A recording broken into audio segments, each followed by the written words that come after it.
Halo sahabat Cahaya Usia Tua. Kisah hari ini mungkin akan membuat kita berpikir ulang tentang arti harga diri dan keluarga. Ini cerita tentang seorang pria bernama Bima, suamiku. Pria sederhana dengan gaji hanya 5 juta rupiah sebulan, yang selama 4 tahun tinggal di rumah ibuku dan setiap hari harus menelan rasa malu karena dianggap tidak pantas untukku. Sampai akhirnya, satu hari, dia pergi kerja dan tidak pernah kembali. Dan ketika aku datang ke kantornya, kalimat dari manajernya membuat seluruh tubuhku gemetar. Sebelum lanjut, jangan lupa subscribe channel Cahaya Usia Tua dan tulis pendapatmu di kolom komentar karena kisah ini adalah cermin kehidupan banyak rumah tangga di sekitar kita. Namaku Alia Prameswari. Aku anak tunggal dari keluarga yang keras kepala. Ayah sudah lama meninggal dan ibuku, Bu Rini, membesarkanku seorang diri. Beliau wanita kuat, tapi juga sangat bangga pada status sosial. Sejak kecil, aku sering mendengar kalimat seperti, "Kalau mau bahagia, cari suami yang mapan. Jangan cuma bermodal cinta." Mungkin karena hidupnya dulu susah, ibuku jadi terlalu menilai segalanya dari uang. Aku bertemu Bima di bengkel pendingin udara tempat kantorku, sering memanggil teknisi. Dia sopan, rendah hati, dan selalu tersenyum walau bajunya penuh noda oli. Aku jatuh cinta bukan karena harta, tapi karena hatinya yang jujur. Setelah 2 tahun berpacaran, aku memperkenalkan Bima ke ibu. Aku masih ingat betul ekspresi wajahnya saat itu. Beliau menatap dari atas ke bawah, lalu bertanya, "Kerjanya apa nak?" "Teknisi Bu, servis AC dan alat pendingin." Ibuku diam sesaat, lalu berkata pelan tapi tajam, "Alia, kamu lulusan universitas. Masa depanmu masih panjang. Jangan terburu-buru. Banyak pria lain yang lebih kocok." Kata kocok itu membuatku perih, tapi aku tetap yakin dengan pilihanku. Dan akhirnya, kami menikah meski tanpa restu penuh dari ibu. Setelah menikah, kami tidak punya cukup uang untuk sewa rumah sendiri. Ibuku akhirnya berkata, "Sudah, tinggal saja di rumah ini dulu. Toh rumah ini besar, ada kamar kosong." Awalnya aku berpikir itu bentuk kasih sayang. Tapi ternyata, hidup di bawah satu atap dengan ibuku dan suamiku bukan hal yang mudah. Setiap pagi, Bima berangkat kerja, naik motor tuanya yang sering mogok. Setiap sore, ia pulang dengan baju penuh debu dan wajah lelah. Dan hampir setiap hari, ibuku melontarkan komentar yang menyusuk. "Kasihan Alia, suamimu kerja keras, tapi hasilnya cuma segitu. Bima, kenapa kamu enggak coba cari kerja di tempat yang lebih besar? Teknisi gaji 5 juta itu kecil loh. Kamu enggak kasihan sama istrimu." Aku tahu ibu tidak bermaksud jahat, tapi kata-kata itu seperti pisau. Setiap kali mendengar, aku bisa lihat senyum Bima sedikit pudar. Malam hari, saat kami berdua di kamar kecil di sudut rumah, aku mencoba menenangkannya. "Maaf ya Mas, ibu memang suka bicara begitu. Gak apa-apa ya, aku sudah biasa. Kamu gak marah?" "Marah? Untuk apa? Ibumu enggak salah kok.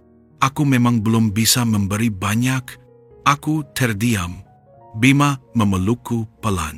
"Suatu hari nanti, aku akan buktiin kalau laki-laki sederhana juga bisa bikin istri bahagia." Kata-kata itu selalu kuingat sampai sekarang. 4 tahun berlalu.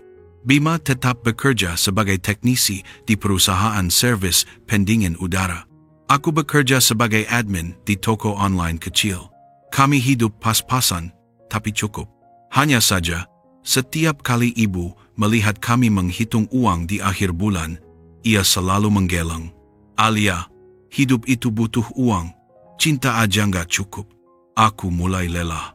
Kadang aku merasa, mungkin ibu benar. Tapi setiap kali melihat wajah Bima yang tenang, aku merasa bersalah, karena sempat berpikir begitu. Suatu malam, saat makan malam bersama, ibu menatap Bima dan berkata, "Bima, kamu laki-laki, sampai kapan kamu tinggal di rumah mertua? Nggak malu?" Bima meletakkan sendoknya pelan. Saya malu, Bu, tapi saya sedang nabung. Kalau cukup, saya akan sewa rumah kecil untuk kami berdua. 5 juta sebulan, bisa nabung berapa? Suara ibu meninggi. Kamu cuma janji terus. Aku melihat wajah Bima menegang, tapi ia menunduk dan menjawab pelan. Saya paham, Bu. Maaf kalau saya belum bisa. Malam itu, Bima tidur membelakang iku. Dan untuk pertama kalinya, aku mendengar dia menangis pelan. Keesokan harinya, dia berangkat kerja seperti biasa. Senyumnya masih sama, tapi aku bisa lihat matanya merah. Hari itu terasa panjang. Biasanya, Bima pulang jam 5 sore, tapi malam itu, jam menunjukkan pukul 9, dan dia belum pulang. Aku menelepon, tapi tidak diangkat. Ku coba lagi, dan lagi, tetap sama. Hingga akhirnya, pukul 11 malam, aku mulai panik. Bu, Bima belum pulang. Mungkin nongkrong sama temannya. Laki-laki kan begitu, tapi dia nggak pernah begitu sebelumnya, Bu. Aku tidak bisa tidur malam itu. Keesokan paginya, aku pergi ke kantor tempat Bima bekerja. Petugas resepsionis menatapku heran. Bu Alia, maaf, Bima sudah nggak kerja di sini. Aku terkejut. Maksudnya? Dia resign, Bu, kemarin pagi. Bahkan sebelum jam kerja dimulai. Tapi, dia nggak bilang apa-apa ke saya. Aku menatap manajer yang datang menghampiri. Beliau berkata dengan nada berat. Sebelum pergi, dia menitipkan sesuatu untuk Anda. Lalu manajer itu menyerahkan amplop coklat kecil. Tanganku gemetar saat membukanya. Dan di dalamnya, bukan uang, bukan surat, tapi sebuah kunci rumah dengan secarik kertas bertuliskan, "Untuk Alia. Maaf aku tidak bisa jadi suami yang kaya. Tapi semoga kamu mau tinggal di tempat yang aku bangun dari hasil kerja keras 4 tahun ini." Aku tidak bisa menahan tangis. Kunci itu menandakan sesuatu yang tidak aku duga. Bima ternyata menabung diam-diam. Dia benar-benar berjuang untuk memindahkan kami dari rumah ibu. Tapi kenapa dia pergi tanpa kabar? Aku menatap kunci rumah itu lama sekali. Tanganku gemetar, air mataku menetes di atas kertas kecil yang ditulis Bima dengan tulisan tangannya yang khas rapi, tapi sedikit miring ke kanan. Aku mencium kertas itu, mencoba merasakan sisa wangi tangannya, tapi yang tersisa hanya rasa kosong dan sesak di dada. Aku menatap manajer di depanku, berusaha menahan isak. Pak Bima bilang, "Apa waktu menyerahkan ini?" Tanyaku dengan suara hampir tak terdengar.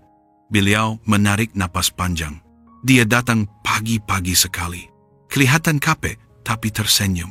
Dia cuma bilang, "Kalau nanti istri saya datang ke sini, tolong kasih ini. Jangan bilang apa-apa selain itu." Aku terpaku. Tidak bilang apa-apa selain itu. Apa maksudnya? Aku mencoba bertanya lebih jauh.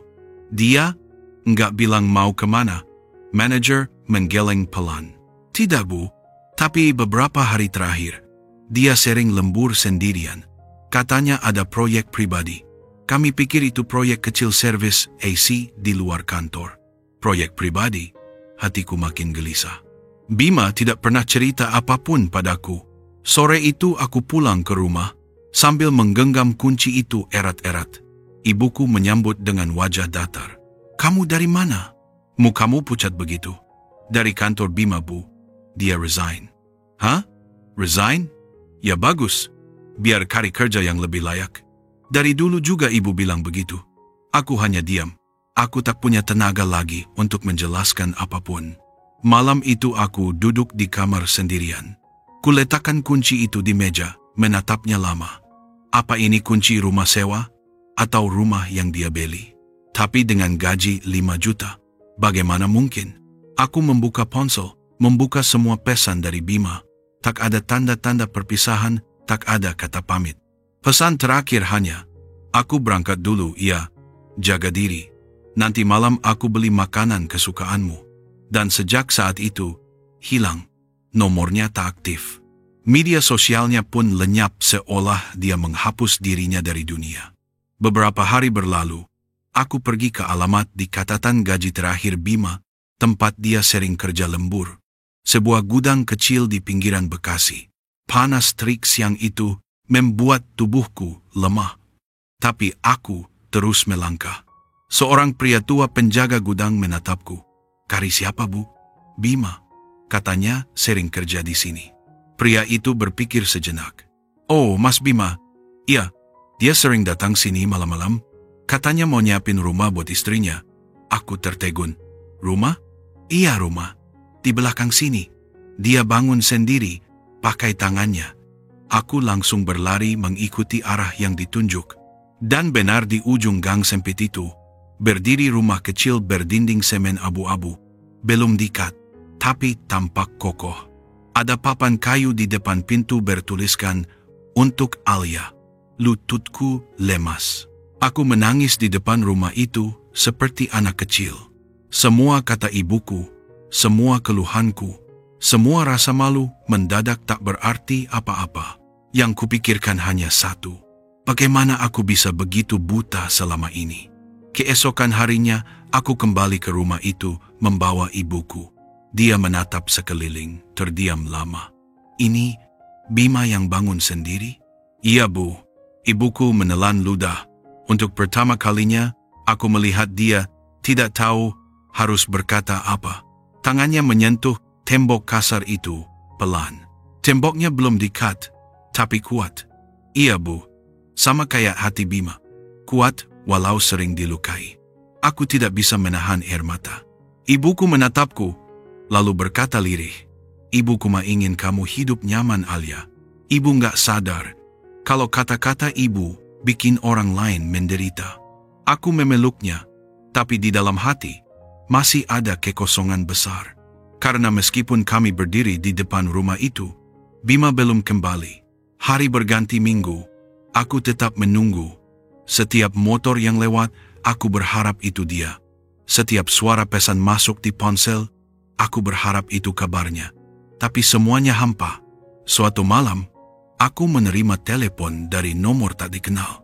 Apakah ini Ibu Alia Prameswari? "Ayah, benar. Kami dari Rumah Sakit Cendrawasih.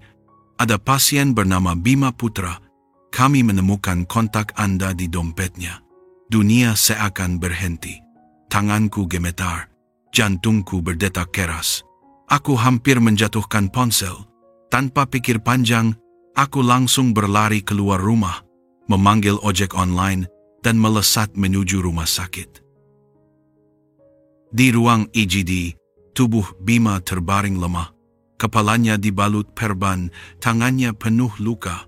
Perawat bilang, dia mengalami kecelakaan saat mengantar barang servis truk menabrak motor dari belakang. Sudah 2 hari dia tak sadarkan diri. Aku menggenggam tangannya. "Mas, ini aku, Alia." Tak ada jawaban. Air mataku menetes jatuh di jemarinya yang kasar. Aku merasa seluruh tubuhku hancur. Dokter datang, berkata pelan. Kondisinya stabil, tapi dia butuh waktu untuk pulih. Dia kehilangan banyak darah, dan mungkin butuh operasi tambahan. Aku mengangguk tanpa suara. Satu hal yang terus terngiang di kepalaku. Dia pergi bukan karena menyerah, tapi karena berjuang sampai tubuhnya sendiri tak sanggup lagi. Beberapa hari kemudian, Bima sadar. Wajahnya pucat, tapi matanya masih memancarkan ketenangan yang sama seperti dulu. "Alia?" Suaranya lirih. "Ayah, Mas, aku di sini. Aku sempat takut, nggak bisa lihat kamu lagi." "Kenapa kamu nggak bilang apa-apa soal rumah itu?" tanyaku sambil menangis. Bima tersenyum lemah. "Aku pengen kasih kejutan. Aku tahu kamu capek dengar omongan ibu. Aku cuma pengen buktiin kalau aku bisa. Tapi waktu aku mau antar kunci itu ke kamu, kecelakaan itu terjadi. Aku tak sanggup menahan tangis. Ku peluk dia hati-hati, takut menyentuh luka-lukanya. Kamu nggak perlu buktiin apa-apa lagi, Mas. Aku yang salah. Aku yang buta." Ibuku datang menjenguk beberapa hari kemudian. Untuk pertama kalinya, dia menatap Bima dengan mata penuh penyesalan. "Bima, ibu minta maaf." "Nggak apa-apa, Bu. Saya yang seharusnya berterima kasih. Karena kalau bukan karena ibu, Mungkin saya nggak akan punya semangat sebesar ini. Kata-katanya membuat ruangan itu hening. Bahkan dokter yang lewat pun menunduk kecil. Aku tahu, dari hari itu, semuanya takkan sama lagi. Beberapa bulan kemudian, kami pindah ke rumah kecil yang Bima bangun dengan tangannya sendiri. Rumah sederhana, tapi setiap temboknya bercerita tentang ketulusan. Ibuku sering datang, membawa makanan, membantu bersih-bersih. Dan setiap kali ia memandang Bima, ada senyum kecil di wajahnya, senyum yang dulu tak pernah aku lihat. Kadang malam-malam, aku duduk di teras bersama Bima. Angin berhembus lembut, dan dia berkata, "Aku bahagia ya. Bukan karena rumah ini, tapi karena akhirnya kamu percaya sama aku." Aku menggenggam tangannya. "Aku bangga punya suami sepertimu." Dia tertawa kecil. "Dan aku bangga punya istri sekuat kamu." Langit malam terasa lebih luas malam itu. Tak ada lagi gengsi, tak ada lagi penilaian. Hanya cinta yang tumbuh dari luka. Hari-hari setelah Bima pulih, terasa seperti hidup yang baru. Rumah kecil kami di Bekasi kini menjadi tempat penuh kehangatan. Setiap pagi, suara azan dari masjid dekat gang membangunkan kami. Diikuti aroma kopi yang Bima seduh dengan tangan kirinya. Karena tangan kanan masih belum sepenuhnya pulih. Aku duduk di teras menatapnya dengan senyum kecil. "Kamu masih sakit, Mas? Kenapa maksa kerja?" Dia tertawa pelan. "Bukan kerja, cuma bersihin halaman. Aku nggak bisa diam kalau lihat daun kering begini." Dari balik pintu, ibu mungkul membawa sepiring pisang goreng. "Biar ibu aja yang sapu, Bima. Kamu istirahat dulu." Nada suaranya lembut, jauh berbeda dari dulu. Aku menatap mereka berdua, hatiku hangat. Dulu rumah ini penuh pertengkaran, kini penuh doa. Beberapa bulan kemudian Bima mulai membuka usaha kecil servis pendingin udara di rumah. Modalnya dari uang tabungan yang diam-diam ia kumpulkan selama ini dan sedikit bantuan dari teman-teman kerjanya dulu. Di depan rumah, ia pasang papan bertuliskan Bima Teknik, servis AC, kulkas. Jujur, cepat, terpercaya. Aku membantunya mencatat pesanan. Kadang ikut bantu antar spare part. Usaha itu berkembang pelan tapi pasti. Para tetangga mulai mempercayai Bima karena hasil kerjanya rapi dan ia tak pernah bohong soal harga. Suatu hari seorang pelanggan kaya datang, Pak Suryo, pemilik beberapa toko elektronik besar. Setelah melihat cara kerja Bima, dia berkata, "Mas, kamu mau nggak kerja sama saya? Saya butuh orang jujur kayak kamu." Bima menatapku sebentar, lalu tersenyum. "Terima kasih, Pak. Tapi saya ingin tetap di sini, di rumah. Saya ingin bangun sesuatu sendiri, sekecil apapun itu." Pak Suryo mengangguk.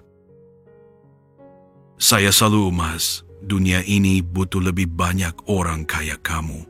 Aku hampir menangis mendengarnya. Lelaki yang dulu disebut miskin dan tidak berguna, kini dihormati karena kejujurannya.